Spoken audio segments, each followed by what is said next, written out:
আসসালামু আলাইকুম। শুরু করছি আমৃত ভালোবাসি তোকে পর্ব ৩৫। লিখেছেন সালমা চৌধুরী। আবিরের ক্রোধিত কণ্ঠে বলা কথাটা মেঘের কর্ণকুহরে প্রবেশ মাত্রই মেঘ কর্তব্যবিমূঢ় হয়ে গেছে। মেঘের বুক ধড়ফড় করছে, গাত্র জুড়ে রক্ত সঞ্চালন তীব্র থেকেও তীব্র হতে শুরু করেছে। বুকের বাম প্রকোষ্ঠ আবদ্ধ হৃৎপিণ্ডে বেধক নাভিসাপ অনুভূত হচ্ছে। আবির ভাইয়ের সংগুপ্ত প্রণয়ের অনলে বারংবার আহত হওয়ার মেয়েটার হৃদয় আজ আবিরের আর্তনাদে সম্পূর্ণ তছনছ হয়ে যাচ্ছে। ভীতিকর অযাচিত পরিস্থিতি সামলানোর অনুমাত্র সামর্থ্য মেঘের নেই।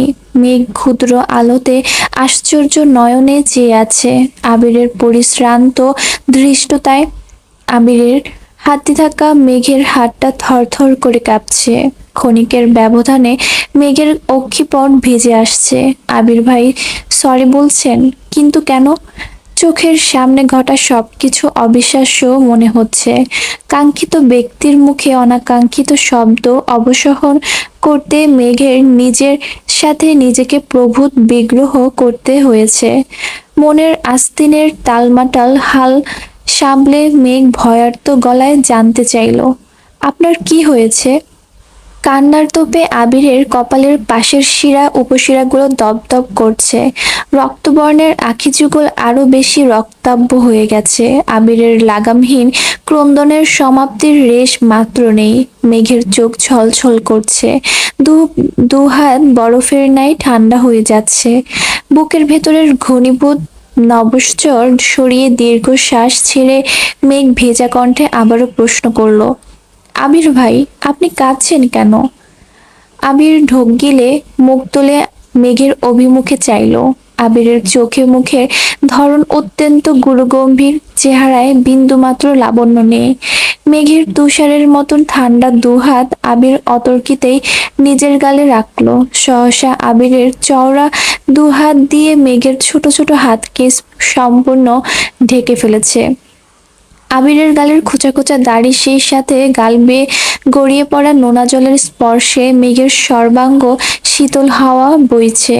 প্রণয়ের পূর্ণতা পাওয়ার শানিত আক্ষেপে যে ধ্বংসের খেলায় নেমেছিল, সেই ধ্বংসলীলা প্রতিনিয়ত বোধ করছে মেঘের নিষ্কলুষ হৃদয়কে।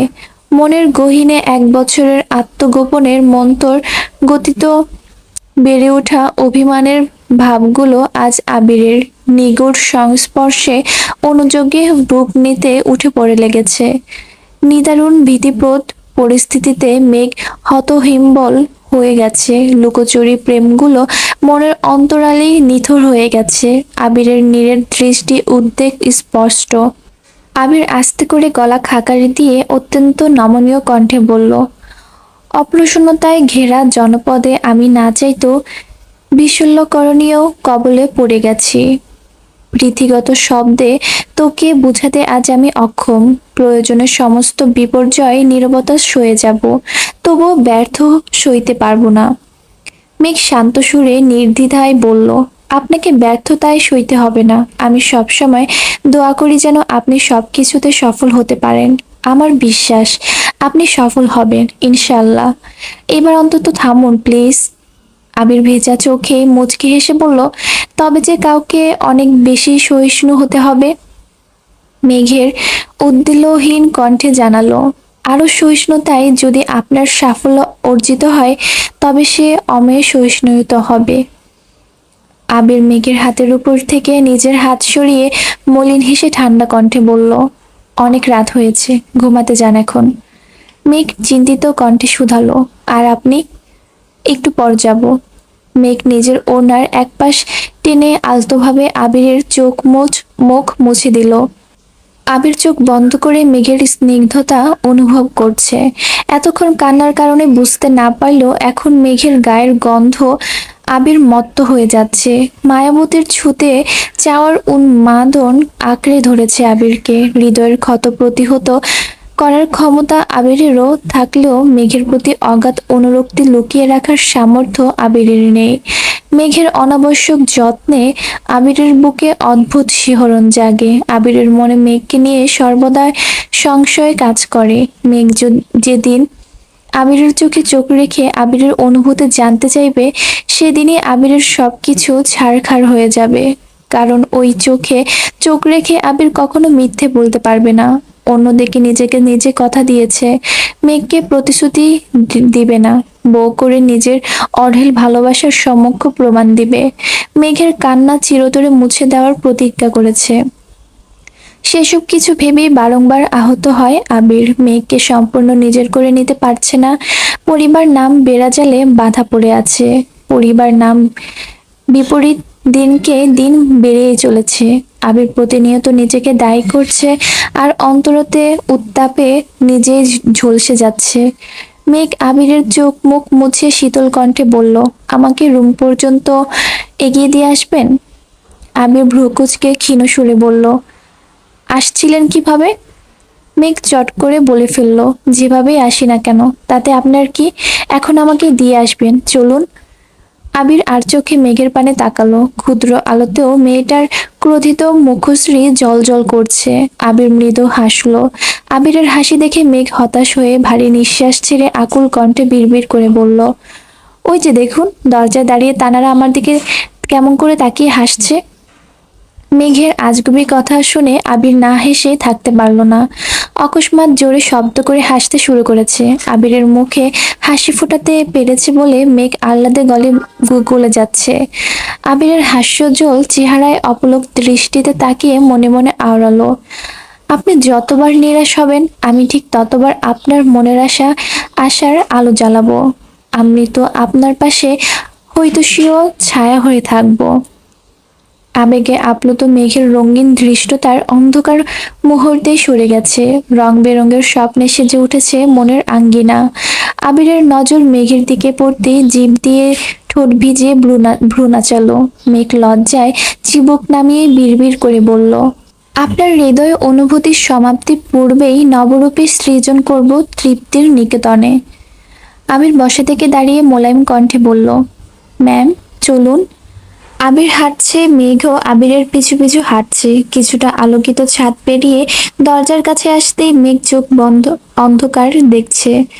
হঠাৎ মনে পড়ে গেল, সত্যি সত্যি যদি তানারা এখানে থাকে। মেঘ ভয়ে আবিরের শার্ট খামচে ধরেছে। মেঘের অধীরতা বুঝতে পেরে আবির একটু থেমে মেঘের পিঠ পেরিয়ে অন্য পাশের কাঁধে আলতোভাবে হাত রেখেছে। অকস্মাৎ মেঘ চিৎকার দিয়ে উঠছে, আ! আবির তড়িৎ বেগে মেঘের মুখ চেপে শক্ত কণ্ঠে বলল, আরে পাগল, আমি ধরছি, তানারা ধরেনি। মেঘ আতঙ্কিত কণ্ঠে বলে উঠল, আপনি এইভাবে ধরেছেন কেন? আমি ভয় পেয়ে গেছি। বলে ধরবেন না। আবির নাক মুখ কুঁচকে চিবিয়ে চিবিয়ে বলল, আপনাকে ছুতে গেলে অনুমতি নিতে হবে। মেঘ মন মরা করে বলল, অন্ধকারে ভয় লাগে। আবির কিছুটা সরে গিয়ে শক্ত কণ্ঠে বলল, তোর কাছে ফোন আছে না? ফ্ল্যাশ চালা। No need. কেন? মেঘ দুহাতে আবিরের বাহু চেপে ধরে বলল, আপনিই আছেন। আবির নিঃশব্দে হেসে সিঁড়ি দিয়ে নামছে। মেঘের রুমের সামনে আসতেই মেঘ শান্ত সুরে বলল, আপনি কিন্তু এখন আর ছাদে যাবেন না। কেন? আপনি রুমে না থাকলে আমার ভয় লাগে। আবির কপাল গুটিয়ে বলল, আমার রুমে আমি থাকার সাথে আপনার ভয় পাওয়ার না পাওয়ার কি সম্পর্ক? মেঘ সাফাই দেওয়ার সুরে বিড়বিড় করে বলল, মনকে সান্ত্বনা দেওয়ার জন্য পাশের রুমে মানুষ থাকা আবশ্যক। আপনার রুম ফাঁকা থাকলে তানারা আমাকে ভয় দেখানোর সুযোগ পেয়ে যাবে। আবির নিঃশব্দে হেসে বলল, এত বছর যে আমার রুম ফাঁকা ছিল, তখন মনকে কিভাবে শান্ত দিতেন? মেঘ একরাশ বিরক্তি নিয়ে বলে উঠল, আপনি এত কথা বলেন কেন? ছাদে যেতে বারণ করেছি মানে যাবেন না। কথাটা বলে মেঘ ফোঁস করে শ্বাস ছাড়লো। আবির ভ্রু কুঁচকে দু আঙ্গুল মেঘের নাকে আলতোভাবে চেপে মোলায়েম কণ্ঠে বলল, সরাসরি নিষেধাজ্ঞা দিলেই হয়, মিথ্যে অজুহাত দেখানোর কি প্রয়োজন? মেঘ সঙ্গে সঙ্গে মাথা নিচু করে ফেলেছে। আবির স্বাভাবিক কণ্ঠে বলল, ঘুমান আপনি, আমিও ঘুমাতে যাচ্ছি। মেঘ ঘাড় কাত করে সম্মতি দিল। সময় চলছে নিজস্ব গতিতে। আরো একটা ঈদ কেটে গেছে। মোজাম্মেল খানের কথা মতো এবার সব দায়িত্ব আবির আর তানবীর একাই সামলিয়েছে। গত ঈদে মেঘ শুধু আবির তানভীরকে পাঞ্জাবি দিল, এই ঈদে সবার জন্য পাঞ্জাবি ডিজাইন করেছে। আর পাঞ্জাবিগুলো মোজাম্মেল খান নিজে গিয়ে পছন্দ করে নিয়ে আসছিলেন। মেঘের পরীক্ষার জন্য আপাতত বিয়ের ব্যাপারে মোজাম্মেল খান কোনো কথাবার্তা বলছেন না। তাই আবির আর তানভীর দুজনেই বেশ নিশ্চিন্ত। বাসার সবাই নিজেদের মতো বেশ শান্তিতে আছে। ইকবাল খান মাঝে মাঝে আবিরের রুমে গিয়ে আবিরকে আলাদাভাবে বুঝিয়ে আসেন। আবিরের সাথে মেঘের সম্পর্ক আগের থেকে বেশ ভালো হয়েছে। দুজনের মধ্যে ছোটখাটো খুনসুটি সর্বক্ষণ লেগেই থাকে।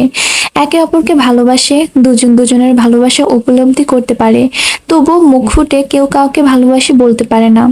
আবির যেমন নিজের গণ্ডিতে বাঁধা, তেমনি মেঘও নিজের গণ্ডিতে বন্দী হয়ে আছে।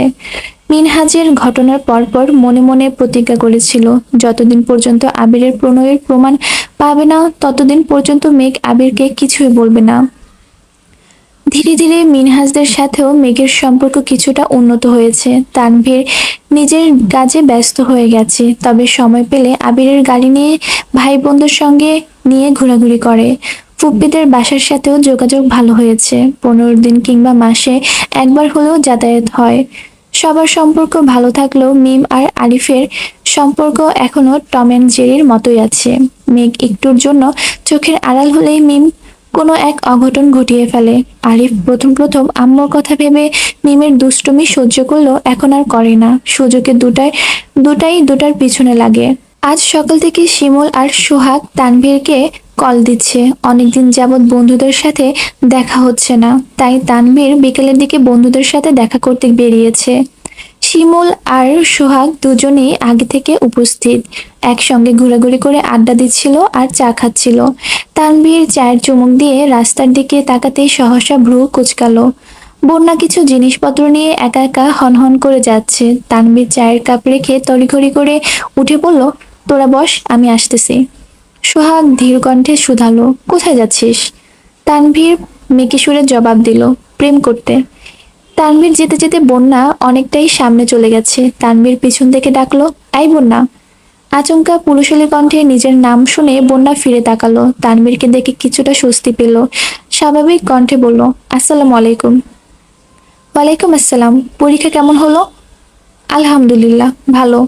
কোথায় গিয়েছিলে? একটা ফ্রেন্ডের বাসায় গিয়েছিলাম, আর কিছু কেনাকাটা করেছি। তানভীর হাত বাড়িয়ে বলল, ব্যাগটা আমাকে দাও, আমি এগিয়ে দিয়ে আসি। বন্যা তড়িৎ বেগে বলল, না না, আমি নিতে পারবো। বিশ্বাস রাখতে পারো, তোমার ব্যাগ নিয়ে পালাবো না। বন্যা ভ্রুকুচকে গম্ভীর কণ্ঠে বলল, আমি কি একবারও বলেছি আপনি পালাবেন? তাহলে ব্যাগটা দাও।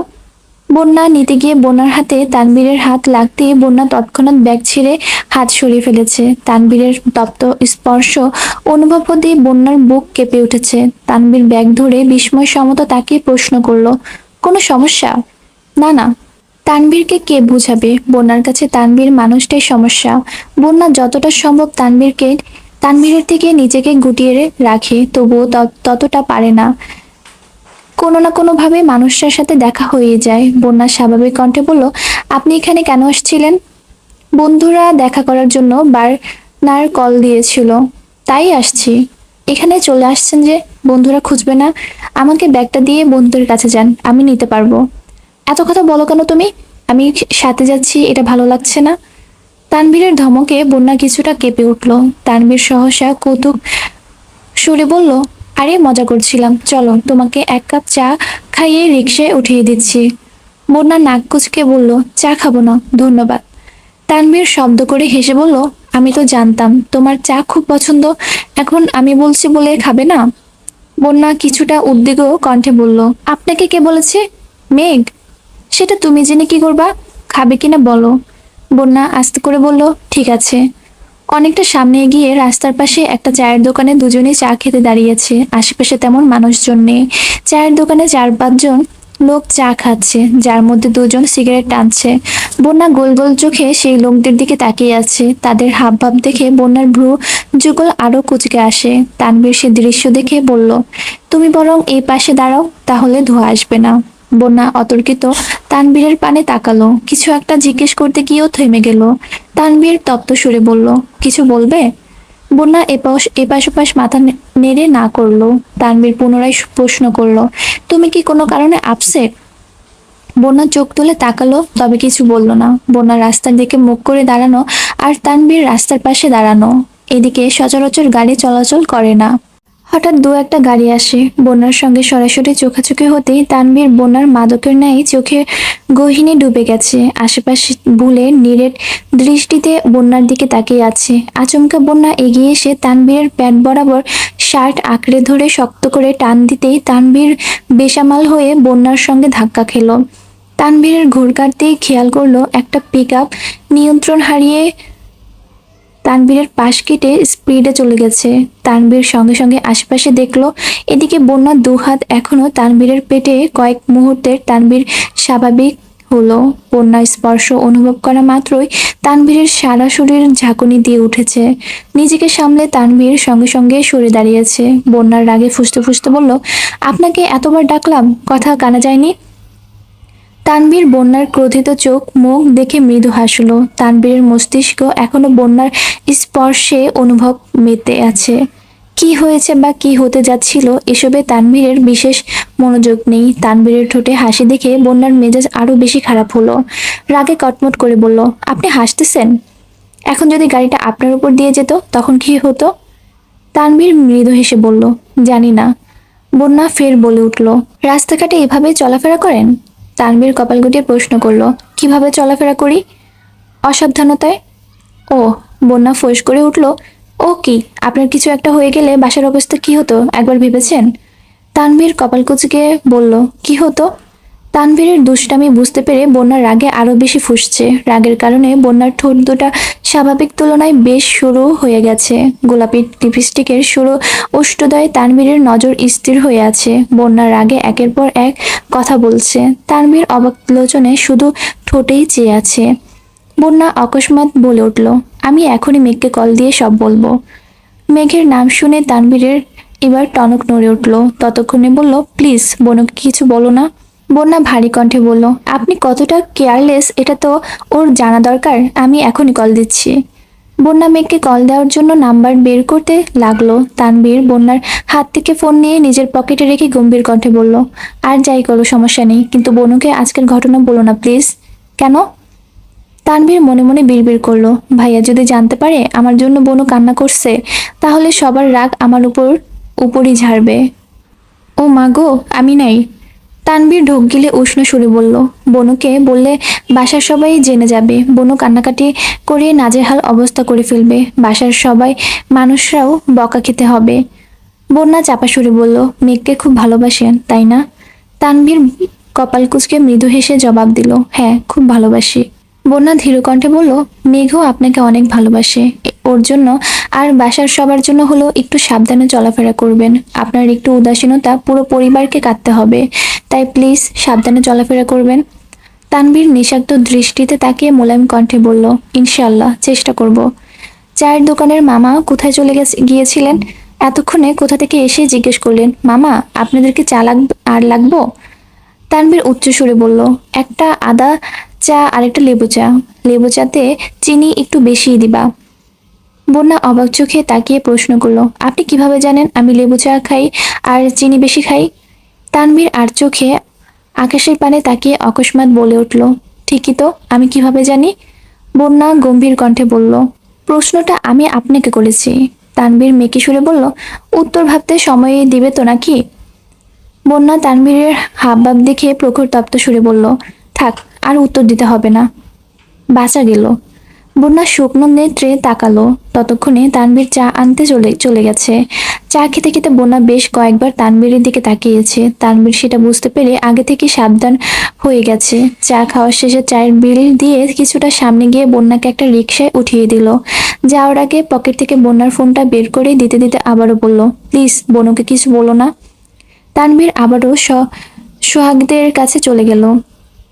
খানবাড়িতে আজ মেঘ আর মিম হই হুল্লোড়ে মেতেছে। গতকালই মেঘদের প্রথম বর্ষের ফাইনাল পরীক্ষা শেষ হয়েছে। প্র্যাকটিক্যালি এখনো বাকি, তবে প্র্যাকটিক্যাল নিয়ে মেঘের তেমন কোনো টেনশন নেই, কারণ তামিম আর মিনহাজ দুজনে মেঘ আর বন্যার প্র্যাকটিক্যাল সম্পূর্ণ করে দায়িত্ব নিয়েছে। যদিও দায়িত্বটা আবিরের থেকে মাফ পাওয়ার জন্যই নিয়েছে। মেঘ বন্যা সেসব কিছু জানে না। পরীক্ষা শেষ হওয়ার খুশিতে মেঘ আজ রাতের বেলা বাসার মানুষদের রান্না করে খাওয়াবে। রান্না ভালো হলে পরবর্তী অন্য একদিন ফুপ্পিদেরও দাওয়াত দিবে। বিকেলের দিকে মেঘ আবিরের নাম্বারে কল দিল। আবির কল রিসিভ করে মোলায়েম কণ্ঠে বলল, বলুন। মেঘ ভ্রু কুঁচকে বলল, আপনি আমাকে সবসময় আপনি বলে সম্বোধন করেন কেন? ভালো লাগে তাই। মেঘ চাপা সুরে বলল, সেসব বাদ দিন, রাতে কি খাবেন বলুন। মেঘের কথা শুনে আবির নিঃশব্দে হেসে রাকিবের দিকে তাকালো। রাকিব আস্তে করে বলল, কি হয়েছে? আবির ফোনটা একটু দূরে সরিয়ে বিড়বিড় করে বলল, নিজেকে আজ বিবাহিত মনে হচ্ছে রে। পুনরায় ফোন কানে ধরে বলল, যা রান্না হবে তাই খাবো। মেঘ কপট রাগ দেখিয়ে বলল, আপনি যা বলবেন তাই করব। আপনি রান্না করবেন? জি স্যার। আবির ভারী কণ্ঠে বলল, রান্না করার কোনো প্রয়োজন নেই। আমি বাসায় আসার সময় সবার জন্য খাবার নিয়ে আসবো, আপনি সবাইকে দিয়ে দিয়েন। মেঘ রাগে সুরে বলল, না, আমি রান্না করব। আবির উদ্বিগ্ন কণ্ঠে বলল, শরীরের যদি আবার তেল পড়ে? মেঘ উদ্যম কণ্ঠে বলে উঠল, কিছু হবে না, আপনি শুধু বলুন কি খাবেন। পোলাও। আচ্ছা ঠিক আছে, সাবধানে আসবেন। আল্লাহ হাফেজ। আল্লাহ হাফেজ। কল কাটতে রাকিব বলল, আমি একটা বিষয় সবসময় খেয়াল করি, তুই মেঘকে রান্না করতে দিতেই চাস না। সমস্যা কি তোর? তোর বউ কালো হয়ে যাবে এই ভয়ে রান্নাঘরে ঢুকতে দিস না। আবির গরুভাব কণ্ঠে বলল, ও আমার মানে সম্পূর্ণ আমার, ফর্সা হলেও আমার, কালো হলেও আমারই থাকবে। ও সবটাই আমার, কিন্তু সমস্যা হচ্ছে বাসার মানুষ। বিয়ের দেওয়ার ভয়ে আমি আগে থেকে ওকে রান্না করতে দিতাম না, অথচ চাচ্চু সেই বিয়ে দিতেই উঠে পড়ে লেগেছে। এখন একটু শান্ত আছে ঠিকই, তবে যদি আবার রান্নাবান্না শিখে ফেলে তাহলে আর ওনাকে আটকানো যাবে না। রাকিব ঠাট্টার সুরে বলল, ভালোই হবে, মেয়ের বিয়েতে আবির দিওয়ানা, বাবুর বাবা হতে গিয়ে হয়ে যাবে মামা। আবির অগ্নি দৃষ্টিতে তাকিয়ে রাগান্বিত কণ্ঠে বলল, নিজের মুখটা বন্ধ রাখ শালা, নয়তো তোর মাথা ফাটিয়ে আমি চলে যাব থানা। রাকিব মৃদু সুরে বলল, আমি কি তোর শালা? তুই শালা না হলেও তোর কর্মকাণ্ড শালার মতোই। ভুলেও যদি উল্টাপাল্টা কথা বলবি তাহলে তোর খবর আছে। রাকিব হাসতে হাসতে বলল, আমি ভাবছি মেঘের বিয়েতে। আবির কপাল কুঁচকে বক্তব্য চোখে তাকাতেই রাকিব থতমত খেয়ে বলল, তোর আর মেঘের বিয়ের কথাই বলছি আমি। কিছু বলতে হবে না, আমি বাসায় চলে যাচ্ছি, তুই সামলে নিস। আচ্ছা। আবির মাগরিবের নামাজের কিছুক্ষণ পর বাসায় আসছে। রান্নাঘরে মেঘ আর মিম রান্না করছে। বাড়ির তিন কর্তি সোফায় বসে চা খাচ্ছে আর গল্প করছে। আবির বাসায় ঢুকে এই দৃশ্য দেখে ভ্রু কুঁচকালো। কিছু বলতে গেল, বলল না। নিজের রুমে গিয়ে ফ্রেশ হয়ে কিছুক্ষণ পর নিচে আসছে। আবিরকে দেখেই মালিহা খান বললেন, কিরে আবির, কফি করে দিব? না, তোমরা গল্প করো, আমি করছি। তুই রান্নাঘরে যাবি? আবির গম্ভীর কণ্ঠে বলল, কেন, রান্নাঘরে যাও কি বারণ? আমাদের জন্য বারণ। মেঘ ফোন নিয়ে রান্না করতেছে, আমাদের আশেপাশে ভিডিওতে নিষেধ করেছে। দেখ তোকে অনুমতি দেয় কিনা। আবির রান্নাঘরের কাছে যেতেই মেঘ চেঁচিয়ে উঠল, আপনি রান্নাঘরে আসবেন না? কেন? আপনার কি লাগবে বলুন, আজ রান্নাঘরের দায়িত্ব আমার। আবির উষ্ণ সুরে বলল, আর তোকে দেখে রাখার দায়িত্ব আমার। আবিরের কথা শুনে মেঘের থেকেও বেশি মিম লজ্জা পেয়েছে। দুজন প্রেমিক প্রেমিকের মাঝে তৃতীয় পক্ষ হিসেবে থাকতে চায় না, তাই মাথা নিচু করে চুপচাপ বেরিয়ে যাচ্ছে। আবির রাগে সুরে বলল, তুই কোথায় যাচ্ছিস? মিম আস্তে করে বলল, রেস্ট নিয়ে আসতেছি। আবির গ্যাস গরম করে পানি বসিয়ে মেঘের রান্নাগুলো চেক করছে। পোলাও, ডিম ভুনা ছাড়াও আরো 2-3 আইটেমের অলরেডি করে ফেলেছে। রান্নাঘরে একপাশে রান্নার ভিডিও চলছে। আবির সবগুলো একটু একটু করে টেস্ট করছে, আদৌ খাওয়ার যোগ্য হয়েছে কিনা বোঝার জন্য। মেঘকে রান্না করতে দিতে চায় না ঠিকই, কিন্তু রান্না করার পর সেই রান্না কেউ মুখে তুলতে না পারলে এটাও আবিরের জন্য অপমানজনক বিষয়। সবগুলো চেক করে আবির টুকটাক বলে দিচ্ছে। পরিশেষে পোলাও মুখে দিয়ে আবির হয়ে গেছে। মেঘও আহম্মকের মতো আবিরকে দেখছে। আবির কোনো রকমে গিলে ধীর কণ্ঠে শুধালো, লবণ দিসনি কেন? দিইনি লবণ? রেসিপিতে লবণ দেয়নি তারা? হ্যাঁ দিয়েছিল তো। তাহলে তুই দিসনি কেন? মেঘ উত্তর না দিয়ে উল্টো প্রশ্ন করলো, ভাতে কেউ লবণ দেয়? মেঘের কথা শুনে আবির বেকুব বনে গেল। এমন সময় আলী আহমদ খান আর মোজাম্মেল খান বাসায় আসছেন। আবির তাড়াতাড়ি কফি করে রান্নাঘর থেকে বেরিয়ে এসে মালিহা খান ইশারার রান্নাঘর যেতে বললেন। মালিহা খান গেলেও মেঘের জেদের কারণে তিনি বিশেষ কোনো সাহায্য করতে পারেননি। ঘণ্টাখানেক পর সবাই খাবার টেবিলে বসেছে। মেঘ আজ নিজের হাতে সবাইকে খেতে দিচ্ছে। মালিহা খান দাঁড়িয়ে দাঁড়িয়ে বলে দিচ্ছেন কোনটাতে লবণ কম হয়েছে, কোনটাতে বেশি হয়েছে। আবির আর তানভীর মিটমিটে হাসছে।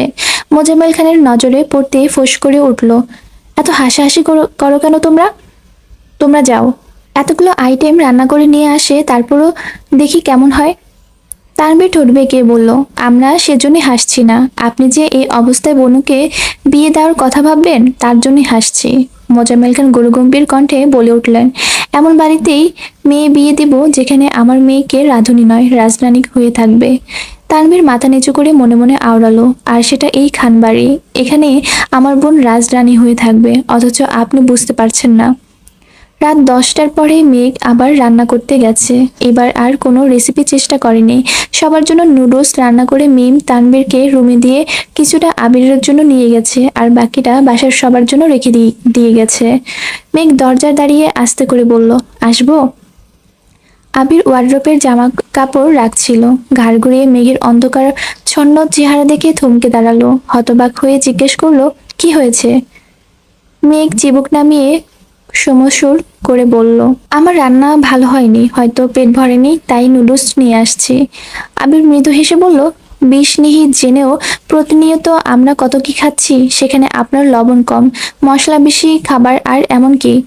মেঘ কাঁদো কাঁদো মুখ করে বলল, আমি কিছুই ঠিকমতো পারি না। আবির কোমল কণ্ঠে বলল, মেম। মেঘ আস্তে করে বলল, আপনাকে আগেও বলেছি, আজ আবারও বলছি, রান্নার বিষয় নিয়ে ভুলেও মন খারাপ করবেন না। পৃথিবীতে কেউই পারফেক্ট না। মেনে নেওয়া আর মানিয়ে নেওয়ার মধ্যে দিয়ে সারা জীবন কাটাতে হয়। মেঘ মুখ ফুলে আবিরের দিকে তাকিয়ে আছে। আবির আবারও বলল, আপনার জন্য দুটো শার্ট রেখেছিলাম, দেওয়া হয়নি। আর পুরাতন শার্ট নেবেন নাকি নতুন কিনে দেব?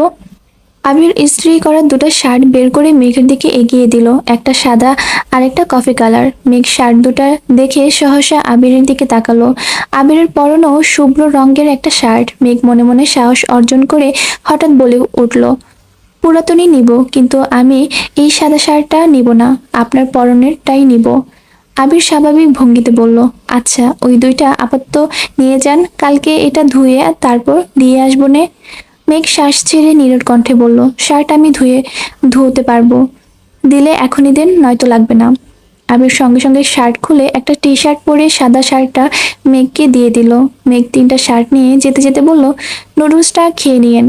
রুমে এসে দরজা বন্ধ করে আবিরের পুরনো পরনের সাদা শার্টটা মেঘ জামার উপর দিয়েই পরে নিয়েছে। শার্ট লম্বার হাঁটুর কিছুটা উপর পর্যন্ত পৌঁছেছে, তবে সেসবে মেঘের মনোযোগ নেই।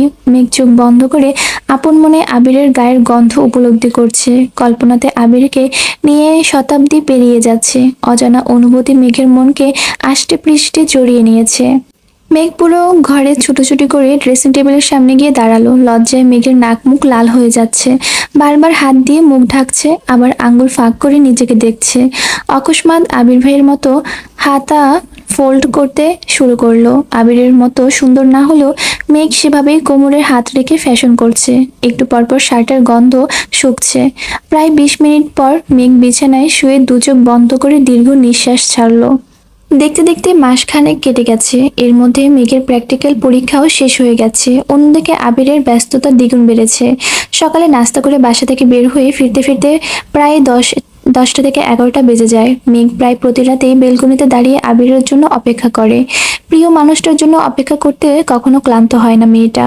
আজ শুক্রবার, স্নিগ্ধ শীতল পরিবেশ। মেঘের ঘুম ভাঙে প্রায় 10টার দিকে। ফ্রেশ হয়ে আপন মনেই নিচে যাচ্ছিল, আচমকা সিঁড়ির কাছে এসে থমকে দাঁড়ালো। তানভীরের রুমের ভেতর থেকে আসা পড়ার শব্দে মেঘ সহসা ভ্রু কুঁচকে তানভীরের রুমে দিকে তাকালো। 1 সেকেন্ড দেরি না করে তানভীরের রুমে দরজা ঠেলে ভেতরে ঢুকলো।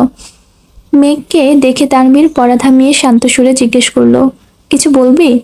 মেঘ হা করে দু হাতে মুখ ঢেকে উত্তেজিত কণ্ঠে বলল, তুমি পড়তে বসেছো? তানভীর নম্র সুরে বলল, সামনে পরীক্ষা। মেঘ বিস্ময় সমেত তানভীরকে দেখছে।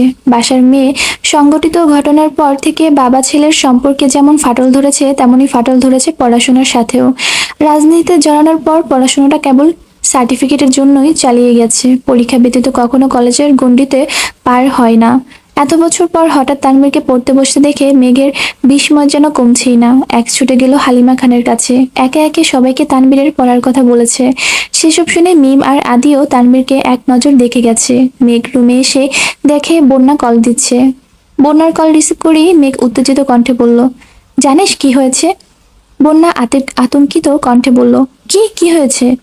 ভাইয়া পড়তে বসেছে। বন্যা ভ্রুকুচকে গম্ভীর কণ্ঠে বলল, এমন ভাবে বলছিস? আমি তো মনে করেছিলাম কাউকে মার্ডার করে ফেলেছে। অবশ্য বলা যায় না, করতেও পারেন। মেঘের হাস্যজ্জ্বল চেহারার মুহূর্তে বেদনায় ছাপ স্পষ্ট প্রতিহত হয়েছে। উজ্জ্বল ধৃষ্টতা অন্ধকারে আচ্ছন্ন হয়ে গেছে। মুখ ফুলিয়ে শ্বাস ছেড়ে ভারী কণ্ঠে বলল, সরি, আমি ভাইয়ের ব্যাপারে তোকে কিছু বলবো না ভেবেছিলাম, তারপরও মুখ ফসকে বেরিয়ে গেছে। কিছু মনে করিস না প্লিজ। বন্যা ভাব নিয়ে বলল, অনেক রাগ দেখানো হয়েছে, থাক বেবি, আর রাগ করতে হবে না। আর আমিও সরি, আসলে এভাবে তোর কলিজার টুকরা ভাইকে নিয়ে কথা বলা উচিত হয়নি আমার। মেঘ মৃদু হেসে বলল, বাদ দে এসব কথা, এখন তুই বল, কেন কল দিয়েছিলি? শুনলাম মিনহাজের পা ভেঙে গেছে। বন্যা কথা শেষ করার আগেই মেঘ ফোঁস করে উঠে রাগে সুরে বলল, তুই কি বলতে চাচ্ছিস আমার ভাই ওর পা ভেঙে ফেলেছে? বন্যা রাশভারী কণ্ঠে বলল, আমি এ কথা বলবো কেন? বুঝলাম ভাইয়া ভাইকে খুব ভালোবাসিস, তাই বলে আমার কথা শেষ করার আগেই চিৎকার দিয়ে উঠবি? আচ্ছা ঠিক আছে, বল, ফুটবল খেলতে গিয়ে কিভাবে যেন পা ভেঙে ফেলেছে, এখন হাসপাতালে ভর্তি, মিষ্টিরা সবাই দেখতে যেতে যাচ্ছে, তুই তাদের নাম্বারে ব্লক করে রেখেছিস, তাই আমাকে বারবার কল দিচ্ছে, তুই কি যাবি? মেঘ ধীর কণ্ঠে বলল, আজ শুক্রবার, আব্বু, বড় আব্বু সবাই বাসায়, দেখি যেতে দেন কিনা। আচ্ছা, আমাকে জানাইস। ঠিক আছে।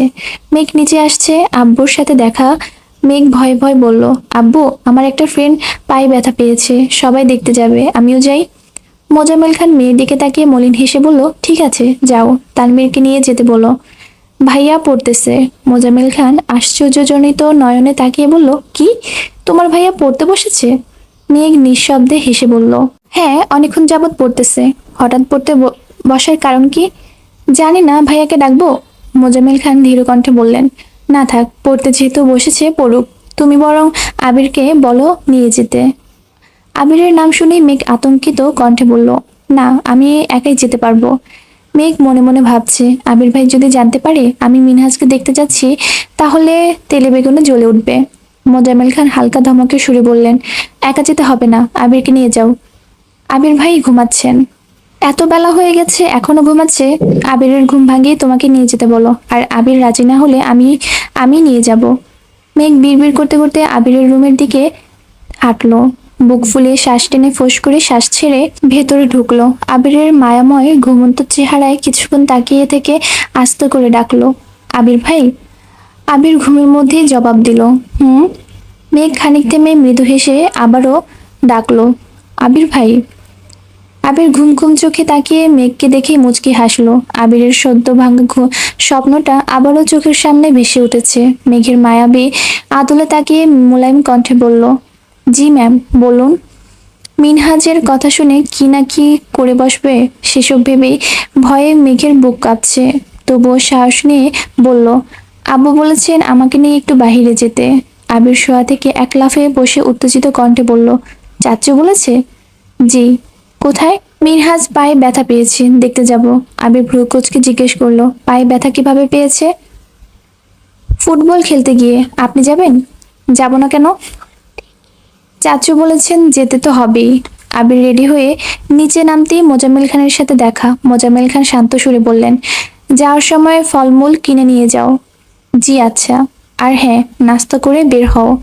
আবির বলতে নিল, পরে খাবো, কিন্তু বলতে পারলো না। মেঘ রেডি হয়ে নামতে নামতে আবির অল্প নাস্তা করে নিয়েছে।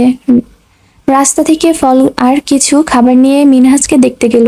আবিরকে দেখে মিনহাজ শোয়া থেকে উঠতে নিল। আবির তাকে থামিয়ে ধীর কণ্ঠে বলল, এত চাপ নিও না, শুয়ে থাকো। বন্যা মিষ্টিরাও পাশে দাঁড়ানো। আবির মিনহাজের সাথে স্বাভাবিক ভঙ্গিতে কথা বলছে। তামিমও তাতে সঙ্গ দিচ্ছে।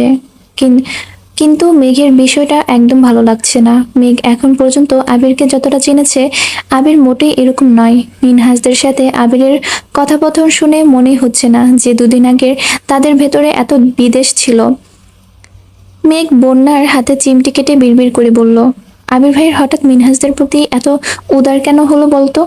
রাস্তায় এক ছেলে আমার হাত ধরেছিল বলে যা তা অবস্থা করেছিল, আর এখন এত বড় ঘটনার পরও উনি এত স্বাভাবিক কেন?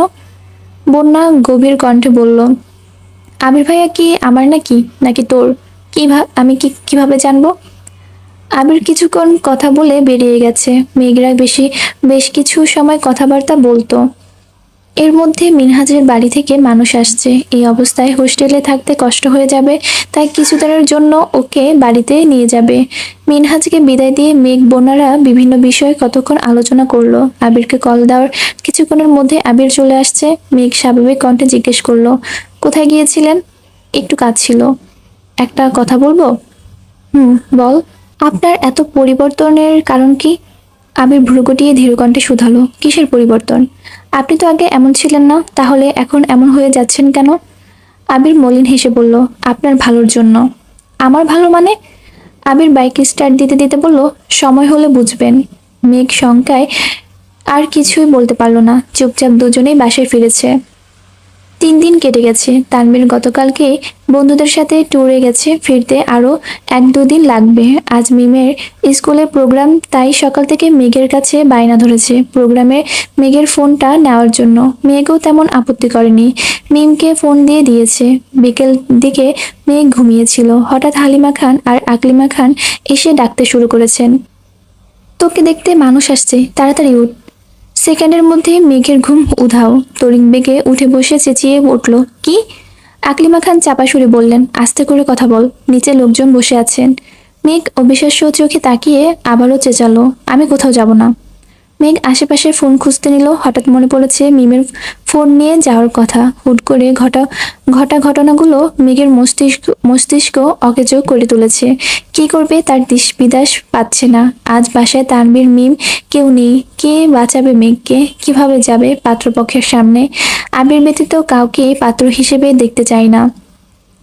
যেভাবেই হোক আবির ভাইকে জানাতে হবে। মেঘ হুট করে বিছানা থেকে নেমে দরজার দিকে ছুটল। আম্মু বা কাকিয়া কারোর নাম্বার থেকে কল দিয়ে হলেও আবিরকে জানাতে হবে। দরজা পর্যন্ত যেতেই মোজাম্মেল খানকে দাঁড়ানো দেখে আতকে মেঘের পা যেগুল থেমে গেছে। হালিমা খান আর আকলিমা খান দুজনই হতবাক হয়ে চেয়ে আছেন। মোজাম্মেল খান গম্ভীর কণ্ঠে বললেন, চুপচাপ রেডি হয়ে নিচে আসো, ওনারা তোমার জন্য সারাদিন বসে থাকবেন না। মোজাম্মেল খান আবারও নিচে চলে গেছেন। মেঘকে দেখতে ছেলের বাবা আর ছেলের মা আসছে। ছেলে প্রাইভেট বিশ্ববিদ্যালয়ের শিক্ষক, দেখতে শুনতে খুবই ভালো। মোজাম্মেল খানের পরিচিত একজন এই সম্বন্ধের কথা বলেছেন। বাবা মায়ের একমাত্র ছেলে, উত্তরাতের নিজস্ব বাসায় আছে। এলাকায় বেশ নামডাক তাদের। ওনাদের একটাই ইচ্ছে, মেয়েকে হতে হবে সুন্দরী, যাতে ছেলের সঙ্গে মানায়। বাড়িতে কোনো কাজ করতে হবে না, যখন যা ইচ্ছা করতে পারবে। এখন এসব শুনেই মোজাম্মেল খান মোটামুটি রাজি হয়ে গেছেন। মোজাম্মেল খান একাই ছেলের বাড়িতে গিয়ে ছেলে দেখে আবার তাদের নিজের সাথে করে বাসায়ও নিয়ে এসেছেন। মোজাম্মেল খান ছেলের বাসায় থাকতেই আলী আহমদ খানকে কল দিয়ে বাসায় আসতে বলেছেন। মালিহা খান আর বাড়ির হেল্পিং হ্যান্ডেরা মিলে তাদের জন্য নাস্তা রেডি করেছেন। উপরে হালিমা খান আর আকলিমা খান মেঘকে শাড়ি পরার জন্য জোরাজোরি করছে। মেঘ শাড়ি ছুঁড়ে ফেলে চিৎকার করে বলছে, তোমরা আমার সাথে এমন কেন করছো? তোমরা কি চাও আমি মরে যাই? হালিমা খান মেঘের মুখ চেপে ধরে আর্তনাদ করে বললেন, আজে বাজে কথা একদম বলবি না। ছেলে দেখার বিষয় আমি কিছুই জানি না। তোর আব্বু হুট করে তাদের নিয়ে বাসায় হাজির হয়েছেন। এখন তুই রেডি না হলে বাড়িতে তুলকালাম কাণ্ড শুরু করে দিবেন। মারে, আমার কথা মান একটু। মেঘ কাঁদতে কাঁদতে বলল, আমি বিয়ে করব না মা। আকলিমা খান মেঘের চোখ মুছে শীতল কণ্ঠে বললেন, ছেলে পছন্দ না হলে তোকে বিয়ে করতে হবে না। তুই শুধু রেডি হয়ে নিচে যাবি আর আসবি, ঠিক আছে? মেঘ আবারও বলল, আব্বু দেখো না, কোনো ছেলেকে আমার পছন্দ হবে না। আমি আমি বিয়ে করব না মা, প্লিজ। মোজাম্মেল খান নিচ থেকে উচ্চস্বরে ডাকলেন, কি হলো তোমাদের আর এতক্ষণ লাগছে কেন? তাড়াতাড়ি আসো। হালিমা খান আর আকলিমা খান দুজনেই মেঘের চোখ মুখ মুছে মেঘকে সাজাতে শুরু করেছে। মেঘের দু চোখ বেয়ে অনর্গল পানি পড়ছে। বাকরুদ্ধ হয়ে দাঁড়িয়ে আছে মেঘ। আবিরই মেঘের জীবনের একমাত্র স্বপ্ন পুরুষ। আবির ব্যতীত এই 1.5 বছরে কাউকে নিয়ে 1 সেকেন্ডের জন্য ভাবিনি, অথচ আজ সবকিছু তছনছ হয়ে যাচ্ছে। কিছুক্ষণের মধ্যেই মেঘকে আর এক কঠিন পরিস্থিতির মোকাবেলা করতে হবে। ভেতরে ভেতরে মেয়েটা চিৎকার করে বলছে, আমি আবির ভাইয়াকে ছাড়া কাউকে বিয়ে করব না। অথচ মেঘ মুখ ফুটে কিছুই বলতে পারছে না। কান্নার গলায় আটকে মেঘের নিঃশ্বাস বন্ধ হয়ে আসছে। কাশতে কাশতে চোখ লাল হয়ে গেছে, তবুও কান্না থামছেই না।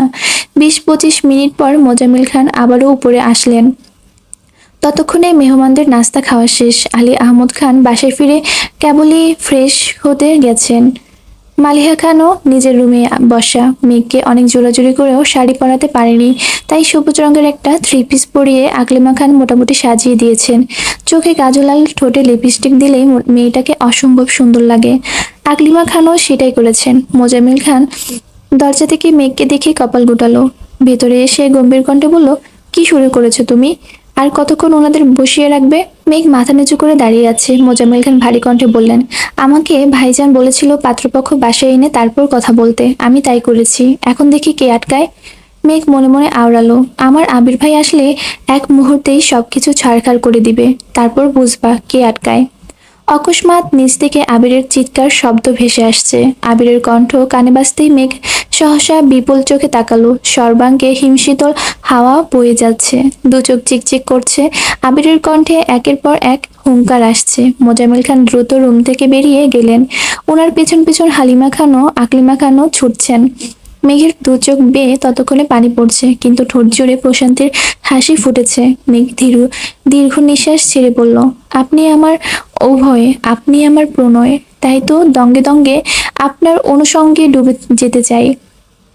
মোজাম্মেল খান রুম থেকে বের হয়ে বেলকনি থেকে নিচে তাকাতেই চোখে পড়ল আবির একটা ফুলদানি ফ্লোরে ছুঁড়ে চিৎকার করে বলছে, আর কোনোদিন যদি এই বাসায় চৌকাঠ পার করার চেষ্টা করেন তাহলে জীবন নিয়ে ফিরতে পারবেন না। পাত্রপক্ষ ভয়ে এক প্রকার জীবন বাঁচাতে পালিয়েছে। মোজাম্মেল খান সিঁড়ি দিয়ে নামতে নামতে চিৎকার করে বললেন, সমস্যাটা কি তোমার?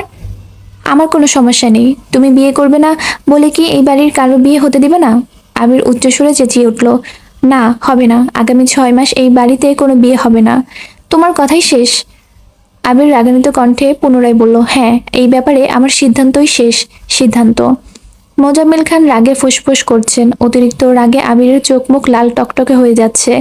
মালিহা খান, আকলিমা খান আর হালিমা খান তিনজনই আবিরকে থামানোর চেষ্টা করছেন। আজ আবিরকে থামানো সম্ভব না। মোজাম্মেল খানও রাগের চোটে যা তা বলেছে। আবিরও প্রত্যুত্তরে নিজের ক্ষোভ প্রকাশ করেই চলেছে।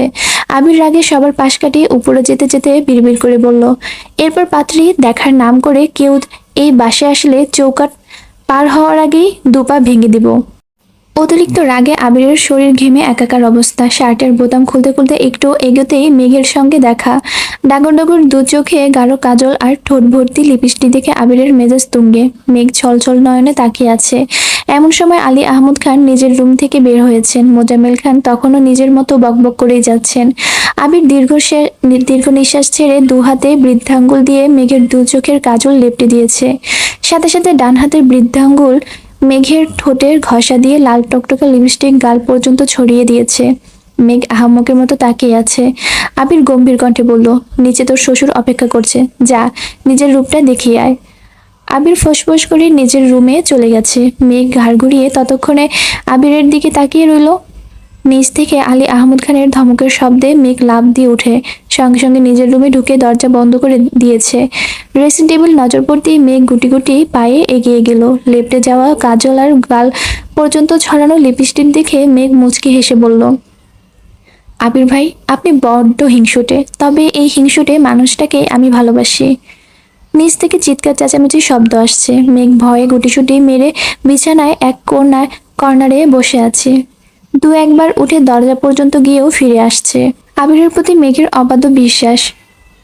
আবির একাই সবকিছু সামলে নিতে পারবে, কিন্তু আজ আর তা হলো না। দুই ভাই এর পীড়নে আবির আটকে গেল। আলী আহমদ খান হুঙ্কার দিয়ে উঠলেন, তোমাদের জন্য কি এলাকায় মান সম্মান নিয়ে বাঁচতে পারবো না? আবির শার্টের বোতাম লাগাতে লাগাতে ভাবলিস জবাব দিল, মান সম্মান যাওয়ার মতো কাজ না করলেই হয়। আলী আহমদ খান আবারও চেঁচালেন, আমরা কি করব না তা কি তোমাদেরকে বলে করতে হবে? আবির নিশ্চুপ দাঁড়িয়ে আছে। মোজাম্মেল খান দু হাতে মাথা চেপে ধরে বসে আছেন। আলী আহমদ খান আবারও বলতে শুরু করলেন, শুধু হাতে পায়ে বড় হয়েছো, কিন্তু মানুষের সাথে কেমন আচরণ করতে হয় তা শিখোনি। এই মানুষগুলো যখন বাহিরে আমার উপর আঙ্গুল তুলবে তখন কি জবাব দিব আমি? আমার ছেলে হয়ে তোমার এই আচরণ কিভাবে হতে পারে? তোমার প্রতিনিয়ত প্রমাণ করছো তোমরা কারো ভরসার যোগ্য নয়। তোমাদের উপর ভরসা করলে একদিনেই আমাদের সাম্রাজ্য ধ্বংস করে ফেলবো। আবির দীর্ঘ নিঃশ্বাস ছেড়ে ধীর কণ্ঠে বলল, আব্বু প্লিজ মাথা ঠান্ডা করুন, আপনি অসুস্থ। আমার অসুস্থতায় নিয়ে তোমার ভাবতে হবে না, তোমার আচরণই সবকিছু বুঝিয়ে দিচ্ছে।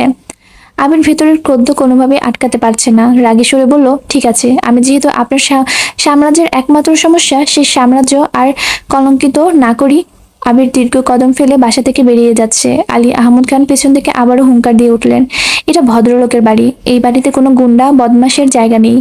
আবির কথাটা শুনেও ফিরে তাকায়নি। বাড়ির তিন কর্তি এক কোনায় চুপ করে দাঁড়িয়ে আছেন। আলী আহমদ খান আর মোজাম্মেল খানের রাগে তারা বরাবরই চুপ থাকে।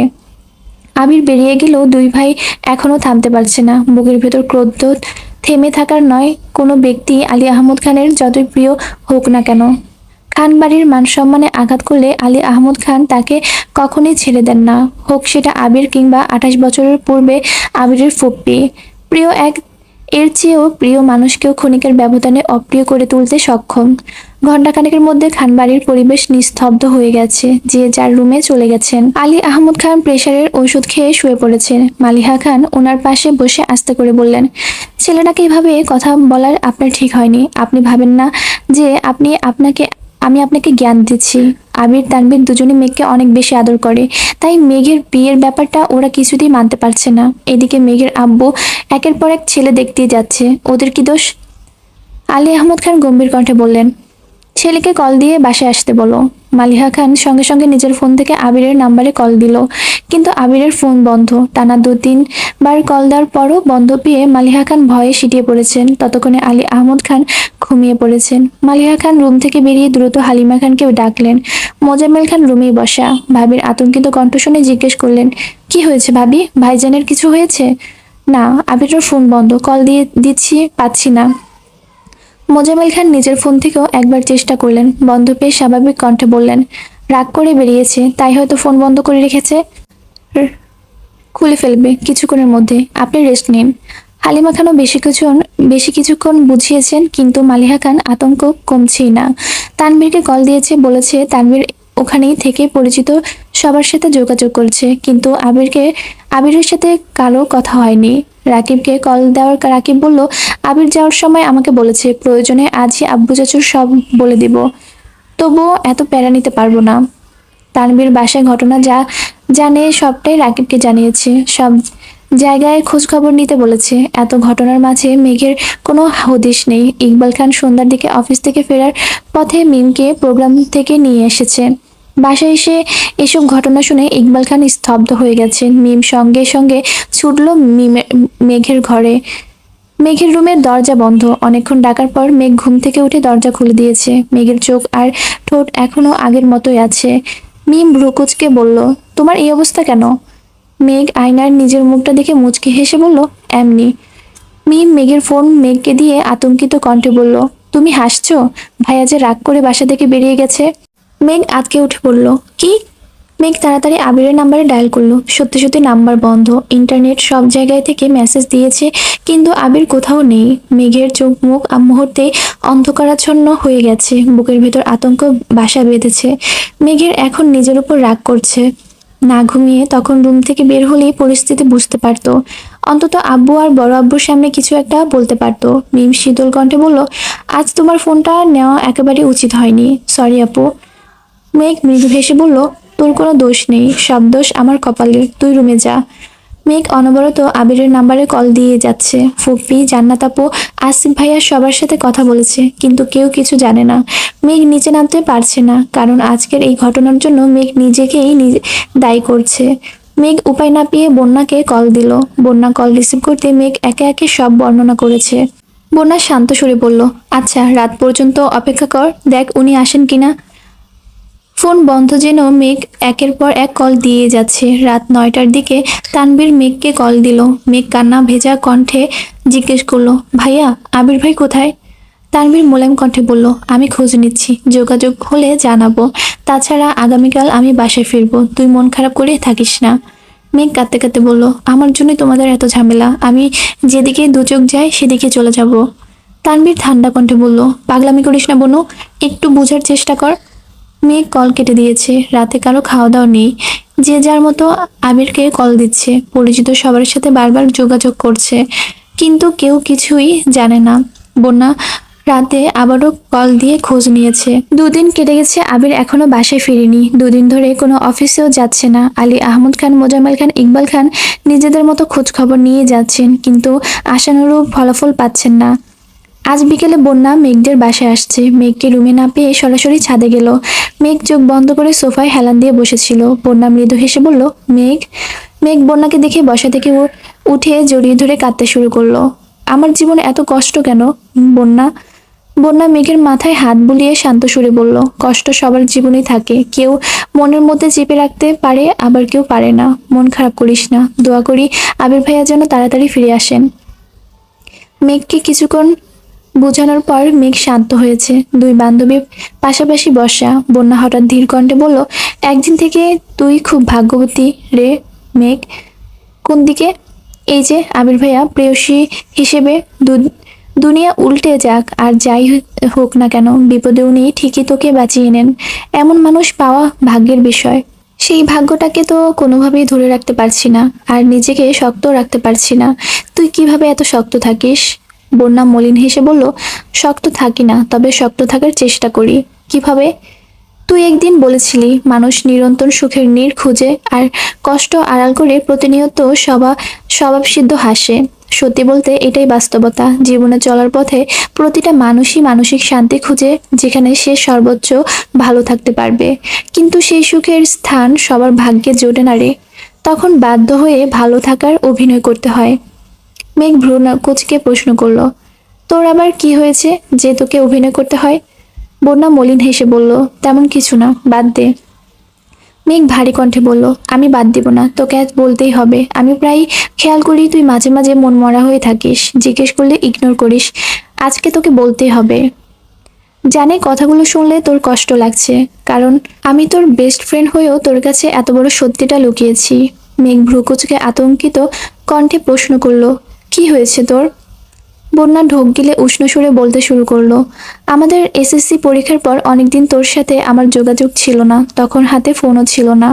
ওই সময় মামা বাড়িতে বেড়াতে গিয়েছিলাম। ওখানে এক মামাতো ভাইয়ের সাথে মোটামুটি ভালো মিল হয়েছিল।